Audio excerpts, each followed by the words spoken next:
Zainalinov of Kazakhstan, the number 2 seed, in a terrific contest. Lost the first round 4-1, but responded magnificently to prevail on a bout review 4-3 split, and that is how he has booked his place in the final. Ladies and gentlemen, your judges for this contest come from Egypt, on the cusp of fulfilling that immense Sri talent Lanka, and promise Serbia, here on and this senior Latvia. stage, but he's got a serious opponent over in that red corner in the form of Omar Livaza. So the referee just calling them to the centre. Livaza in the red, Popov in the blue. And you mentioned his resume there, Popov. Stellar in the early stages, and round 1. As I was saying earlier about Asil Kulov, that he will have felt that this needed to be his time. You could say the same thing about Popov. 2 southpaws here. Livaza got this nice loose style to him, carries that lead hand quite low, as does Popov, who looks for the body early on. The pair of them just trying to dart out those jabs. They'll fling them up from low,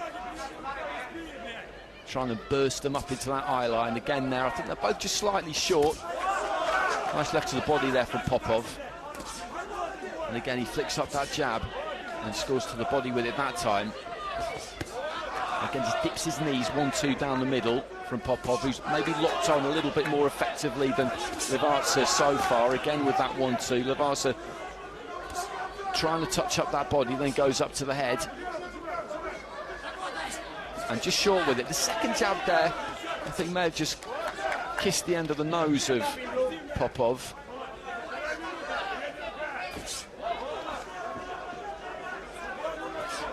And it's a battle of lead hands just at the moment for the last 30 seconds or so anyway.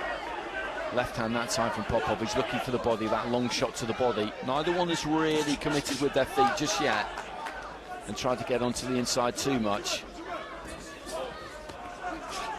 3-punch combination from Livaza again was short.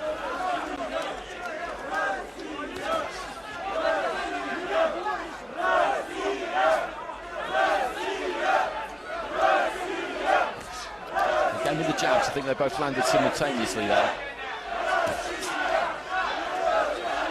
And the same thing again. No one's really winning this battle of the lead hands. I think Popov has got himself in front in this round. He's got his nose in front through attacking the body. When he dips those knees and goes down to the body like he did there, that's where he's been most effective. Livaza hasn't been able to do too much of that himself. Deep into the final minute.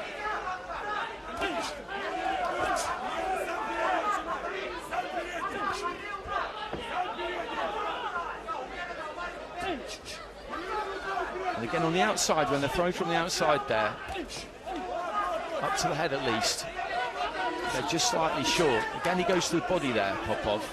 Drops that height and looks for the body. He's claiming a point there. That's a bit of a throwback when the fighter signals with the glove that they feel like they've landed. Long left hand there from Popov, does land.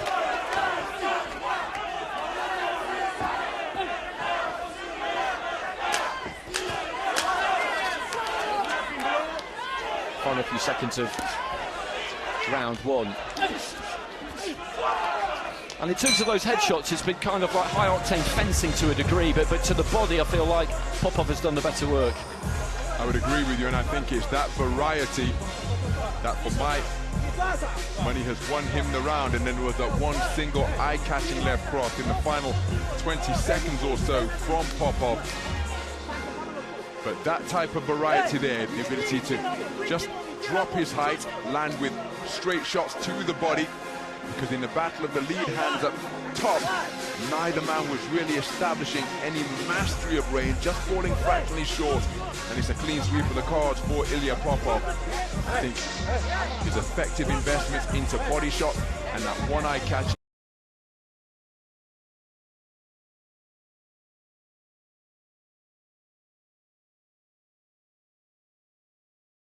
left cross in the closing moments of the opening round, enough for him to take it. Clean sweep of the card.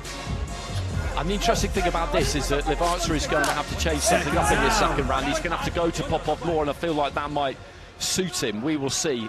Livaza in the red, Popov in the blue. Popov with that 10-9 lead with all 5 judges through round 1. And Lavazza immediately does take it up closer there. Boxing from the outside.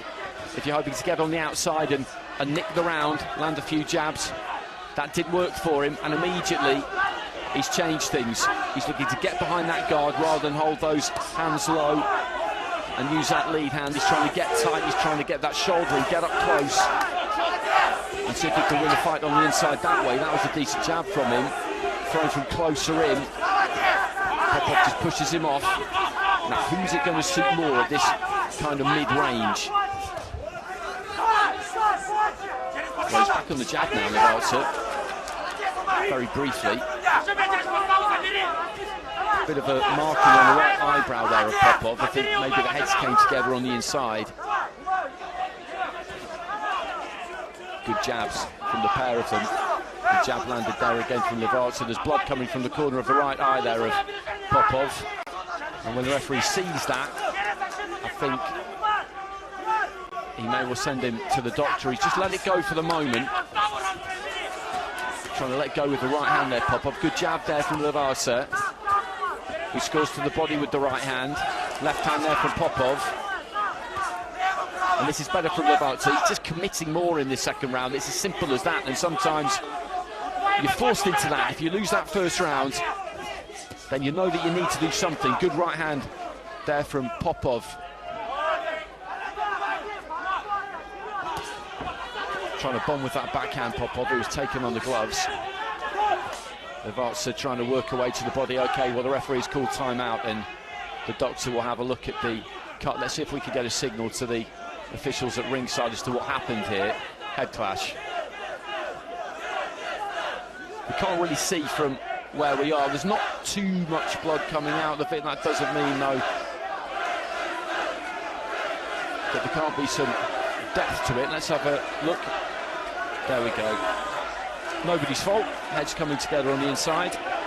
And I'll be relatively confident that this isn't going to play too much of a part, as in I don't see at this juncture the fight being stopped because of it, but if it's worsened due to some good accurate punching from Lavazza, then that could become a possibility. Into the final minute of the round, and they're just swapping jabs again to the head and to the chest. It's been tight this round.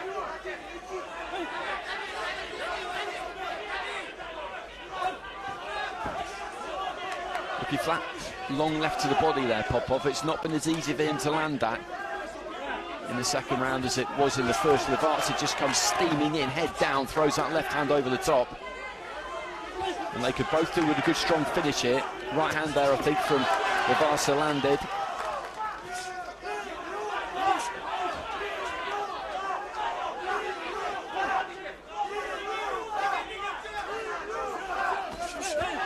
That's a good combination, finished on the right hand there from Lavazza. I'm not sure if the other two got through, but the finishing punch did. He's giving himself a chance here, I would say, the fighter from Kyrgyzstan. He's dropped that first round 5-0. Popov there does drop his knees and land that long 1-2 to the body. Has he done enough? That's the question. That is indeed the question. I thought he started the round very well, trying to drive Popov backwards, but interestingly, Popov would not concede ground. Planted that back foot into the canvas, immensely advancing Lavazza with the jab, and thereafter, for my money in the corner, work on that cut. I think that Popov did very good work. Lavazza had his success, particularly when he got inside and jabbed to the body, but I'm not sure about the tactic of getting on the back foot in the closing portion of the round. Despite all the success that he had from the start through to the deep into the round, I think going on the back foot may give the impression that he feels he's done enough and he's entering bout management mode. And in a round that was that close, but he's only been given it for one of the 5 scoring judges. I do wonder about that implementation of that tactic to box on the back foot when he needed a big response after conceding the first unanimously. Well, he went back to doing what he did in the first round, which didn't really work, basically, and as you say, sometimes it can be difficult to read those thought patterns. And that 4-1 split, what that means is that Popov has got a 2-point lead with 4 out of the 5 judges, so Lavazza has got to turn it on here. He's got to produce a monster round. He needs 10-8.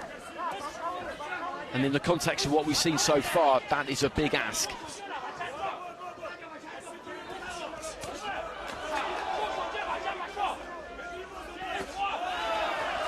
both just throwing lead right hands there. Popov felt that his landed.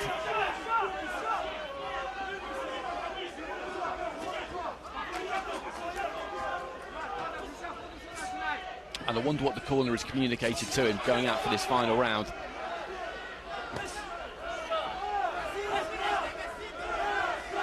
But he's happy to stay more on the outside here, Popov, and have a look and pick those punches carefully. You wouldn't say that he's really going after this like a man who knows that he absolutely must win this final round. He'll still want to win it, he will still absolutely try and win it, but there's ways and means of doing things. And he's boxing the fight of a man who I think does know the position that he's in. Jab to the body there from Popov. And we spoke about it at the very start of the fight before the first bell went, that he needs this Popov in the context of his career. He was a supersonic junior and youth, and the senior level up until this point, that maybe hasn't quite translated. But if he can get a gold medal here, then that changes things.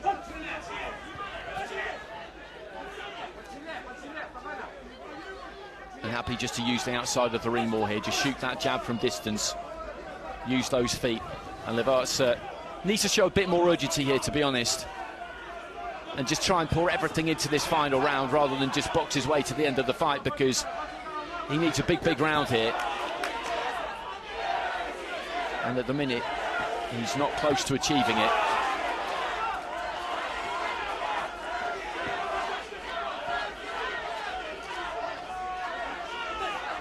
Low hands there from Popov, and then just tries to fling that lead right up into the chest.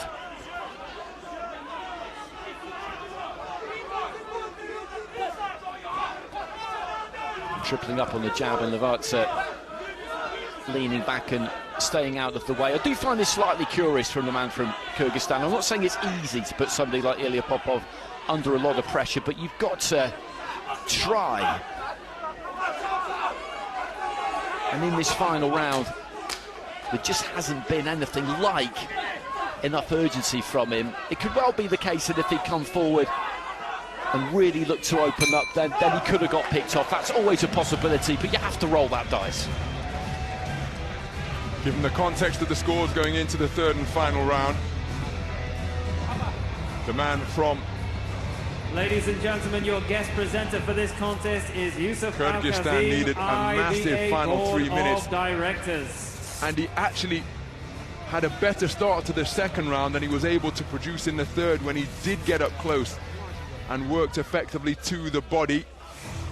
But he wasn't able to replicate that in the third, and I think the body language of the boxer is so instructive once the final bell sounded. This man knows that he's about to be declared and crowned as the light welterweight champion here at Dubai 2025, and he is bouncing, positively bouncing in anticipation of the announcement. He knows, doesn't he? He knows. And you can enjoy this now. This can be nervous. He may still be slightly nervous, but he can enjoy this now. Ladies and gentlemen, the winner of this contest via unanimous decision, and now IBA World Champion, is in the blue corner, representing Russia, Ilya Popov. And he gets it by unanimous decision, 3 rounds to 0.